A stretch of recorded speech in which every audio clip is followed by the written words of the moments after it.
Donc je vais vous raconter comment est-ce que la vie m'avait prédestiné à finir riche. Et cette vidéo-là, je fais un gros disclaimer au début. Je fais pas cette vidéo-là dans l'intention de me vanter ou de quoi que ce soit. Je fais plus cette vidéo plus en tant que comme un témoignage, tu vois. Partager mon histoire, mon aventure, mes expériences, tu vois. Si tu me suis depuis le début sur ma chaîne principale, tu verras que j'ai cette habitude-là de partager ce que je vis. Pas forcément toute ma vie personnelle, mais plus les expériences qui peuvent aider d'autres personnes. Et ça, selon moi, c'est une expérience qui peut aider pas mal de personnes. Donc, qu'est-ce que j'entends par la vie m'avait prédestiné à finir riche? C'est que toute ma vie, et là je pèse mes mots, depuis que je suis tout petit, j'avais toujours dans le coin de mon esprit là, une voix ou quelque chose qui me disait « Ibrahim, t'es pas comme les autres, t'es différent. » Tu vois, t'es fait pour avoir une vie différente. T'es fait pour faire des trucs différents des autres, tu vois. Mais à l'époque, je savais pas forcément ce que je devais faire de différent et tout, tu vois. Du coup, je me conformais juste. Je me conformais juste parce que, en soi, j'avais pas forcément d'exemple de réussite qui me montrait que voilà comment tu fais pour être différent. Tous les exemples de réussite que j'avais devant moi, c'était des exemples de réussite qui me montraient que voici comment tout le monde fait pour réussir. Donc, fais la même chose. Fais des études, va à l'école, aie un boulot, etc. Du coup, je faisais ça. Je me conformais. Mais au fur et à mesure, la vie commençait à me dévier un peu de ce chemin-là, tu vois. Et ça a commencé très tôt. Ça a commencé au lycée. Je pense que j'étais en troisième ou en première, un truc du genre, tu vois. Et au lycée, je pense vers la fin de mon lycée, ce qui s'est passé, c'est que mes parents commençaient à connaître, on va dire, des temps durs. C'est-à-dire, commençaient à remarquer, mes parents étaient très transparents, tu vois. J'ai des parents très transparents, que les temps n'étaient plus comme avant, tu vois. Donc, on pouvait plus te faire des cadeaux comme avant, etc., tu vois. Du coup, je comprenais. C'est-à-dire que notre vie était beaucoup plus basée sur l'essentiel. C'est-à-dire, on va te fournir tout l'essentiel que tu as besoin pour réussir, mon fils. Maintenant, tout le reste qui n'est pas forcément essentiel, c'est-à-dire les voyages, les jouets chers ou les habits chers, les trucs chers comme ça, tu vois. C'est des trucs qui sont pas forcément essentiels pour ton épanouissement ou pour ta réussite. Du coup, c'est plus trop la priorité parce que les temps étaient durs, etc. Et je comprenais totalement ça, tu vois. J'avais aucun problème avec ça. Et moi-même, de mon côté, frère, je voulais pas forcément être une charge sur le dos de mes parents parce que je voyais très bien que la situation n'était plus pareille. J'étais jeune, frère. J'étais en quoi? J'avais peut-être 14 ou 15 ans, un truc du genre. Du coup, à cette époque-là, du jour au lendemain, carrément, parce qu'il y a eu quelques événements qui sont passés, je voyais que la situation n'était plus pareille. Les priorités ont shifté un peu dans la famille et on est plus en mode, c'est l'essentiel, tu vois. Manger, se loger, l'éducation, c'est ça l'essentiel. Les autres et tout, de temps en temps, mais c'est pas forcément l'essentiel, tu vois. Du coup, je me disais, frère, je suis un jeune, je suis un adolescent. Et un adolescent, il est très facilement influencé par son environnement, du sens où tu as des amis qui ont tout le temps des nouvelles paires. Tu veux une nouvelle paire, mais tes parents te disent c'est pas la priorité. Tu comprends? Tu as des amis qui ont tout le temps des nouveaux habits, des nouveaux sacs à dos, frère. Tes parents te disent c'est pas la priorité. Tu comprends, tu vois? Mais à l'époque, je me disais, ok, puisque mes parents ont des temps durs en ce moment qui peuvent pas me fournir tout ça, je dis me fournir, ils peuvent pas m'offrir tout ça, etc.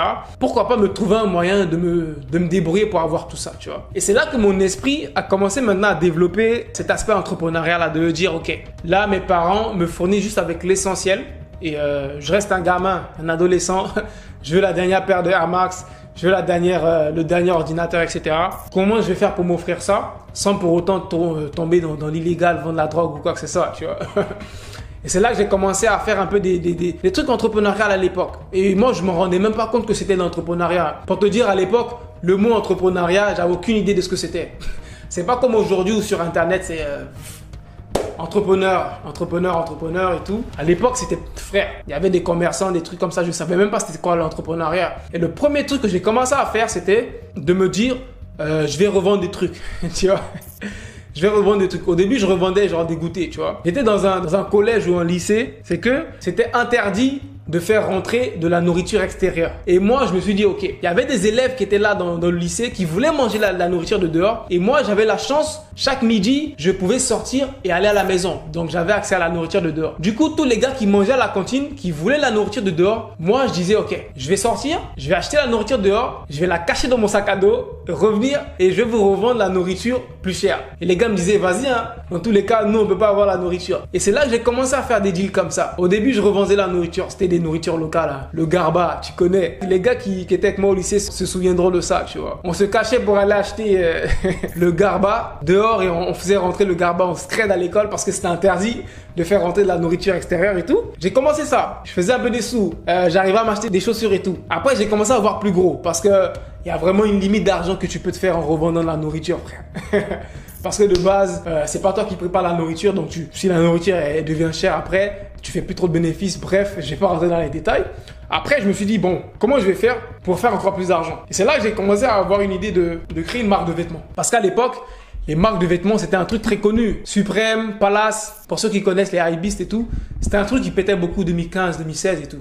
Je me suis dit, bon, ces marques-là, elles ont rien d'extra. C'est juste 2 lettres sur un t-shirt. Je vais créer ma marque, je vais créer 2 lettres sur un t-shirt. Quand je me suis lancé dans cette aventure, je me suis rendu compte que, ah ouais, tu peux créer des t-shirts aussi facilement, tu vois. Et là, maintenant que j'ai appris à créer des t-shirts, je me suis rendu compte d'une autre opportunité qui était de faire des t-shirts personnalisés. C'est-à-dire qu'il y a des personnes qui voulaient genre écrire leur nom ou leur logo sur un t-shirt et qui n'avaient pas forcément d'imprimeur où le faire.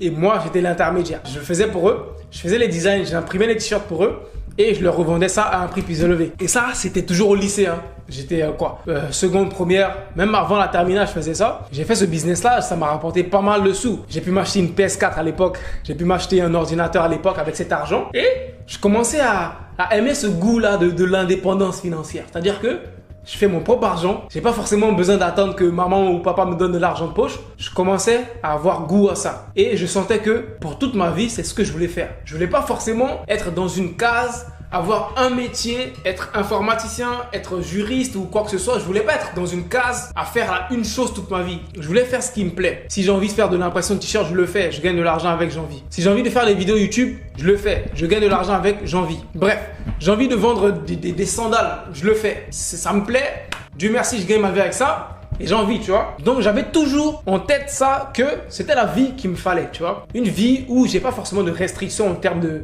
je dois faire ce boulot-là, je dois avoir un patron et tout ça. Et je suis pas restreint dans ce que je fais dans ma vie, tu vois. Parce que je suis un gars, j'adore tout ce qui est créatif. J'adore créer des choses, j'adore découvrir de nouvelles choses. Et le fait d'avoir un métier toute ma vie, faire une seule chose toute ma vie, c'est pas un truc qui m'attire, je te jure. Et l'entrepreneuriat, dès les débuts, la vie m'a façonné à ce que je termine dans l'entrepreneuriat sans même que moi je le savais, tu vois. Sans même que je savais que j'allais devenir entrepreneur parce que c'est cette vie-là que j'ai toujours voulu, la vie d'entrepreneur. En soi, on a mis un mot sur ce que tu fais, c'est entrepreneuriat. Mais en soi, tu as plusieurs casquettes à ton arc, tu vois. Aujourd'hui, je suis sur YouTube. Demain, je peux lancer une société d'impression de t-shirts. Après-demain, je suis dans l'événementiel. Après-demain, je vois une autre opportunité dans la technologie. Je me lance dans la technologie. Et ça, c'est une vie où tu as beaucoup plus de liberté et tu as beaucoup plus de liberté d'être créatif. Et une personne créative, elle n'aime pas être enfermée dans juste une seule case, tu vois.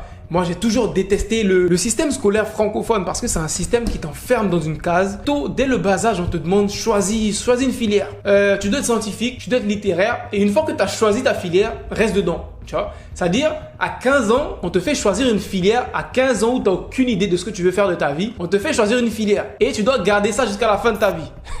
C'est-à-dire, si à 15 ans, tu t'es juste trompé, tu as juste choisi littéraire par hasard, tu vas rester dans la série littéraire jusqu'à ce que tu aies un boulot, jusqu'à ce que tu deviennes un psychologue et que tu détestes ta vie parce que tu fais un truc qui n'a aucun sens pour toi, mais parce que tu as choisi de faire ça depuis le lycée, tu es obligé de continuer ça toute ta vie.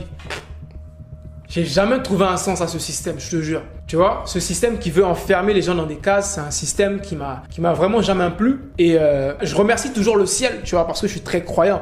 Je remercie toujours le ciel d'avoir eu cette chance-là, parce que cette chance-là, beaucoup de personnes n'ont pas eu. Cette chance de me rendre compte qu'il y a une autre voie, Ibrahim. Il y a une autre manière de réussir dans la vie. C'est pas la seule manière que tout le monde te montre. Il n'y a pas que ça. Il n'y a pas qu'un seul chemin pour réussir dans la vie, tu vois. Et une fois que je me suis rendu compte de ça, je me suis donné les moyens pour me créer un nouveau chemin. Et aujourd'hui, je remercie le ciel, tu vois. Je remercie le ciel tous les jours de cette chance-là parce que c'est pas donné à tout le monde. Et les vidéos que je fais, c'est un peu pour partager cette expérience-là et pour montrer aux gens que n'écoutez pas les gens, tu vois. Parce qu'au lycée, je vais pas te mentir, au lycée, j'avais l'impression que j'étais un peu en retard des autres, tu vois. Parce que j'étais pas forcément celui qui travaillait le plus à l'école. J'étais pas forcément celui qui avait les meilleures notes et tout. Quand tu es dans un milieu qui te valorise en fonction de tes notes, en fonction de ta capacité à retenir des choses et pour les recracher sur une feuille de papier et pour te dire que tu es intelligent parce que tu as appris des leçons et que tu les as recrachées sur une feuille de papier et que toi, tu n'as pas envie de faire ça, que toi, tu trouves aucune utilité à apprendre des trucs par cœur pour les recracher, eh bien, ce système-là te fait croire que tu n'es pas assez intelligent. Tu es en retard des autres, tu vois? Et malheureusement, c'est le cas de plein de jeunes.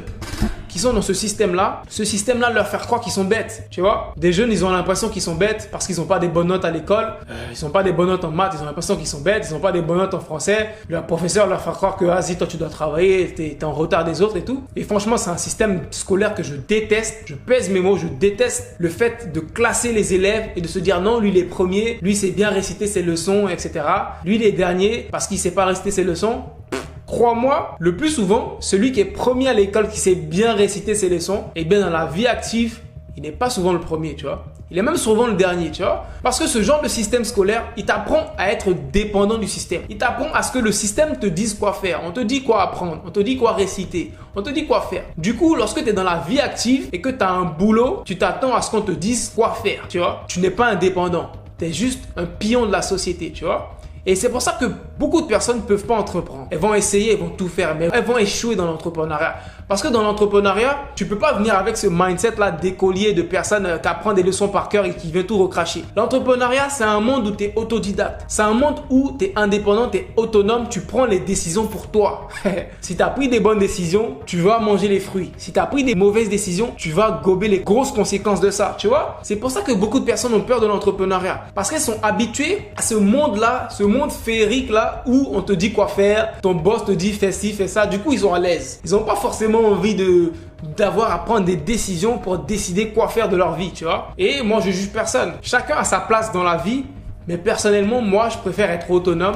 Je préfère décider de moi-même, même si c'est beaucoup plus difficile, je te l'accorde, c'est beaucoup plus difficile d'être entrepreneur que d'avoir un boulot. Et c'est pour ça qu'un entrepreneur gagne beaucoup plus d'argent qu'une personne qui a un boulot. C'est logique. Si tu fais des choses beaucoup plus difficiles que la majorité des gens, la vie va te récompenser beaucoup plus. C'est logique, tu vois. Donc ici, si tu veux pas faire des choses difficiles, viens pas te plaindre s'il y a des personnes qui gagnent beaucoup plus d'argent que toi. Tu vois, ça, c'est clair et net. Si tu veux gagner beaucoup plus d'argent, il va falloir que tu fasses des choses beaucoup plus difficiles. Il va falloir que tu prennes des décisions toi-même et que tu changes ta vie. Et ça, c'est très difficile. La majorité des gens sont à l'aise dans leur confort, ils veulent rester dans le confort. C'est pas mauvais, mais après, faut pas venir te plaindre sur ta situation. Bref, là, je suis fatigué. Peace out.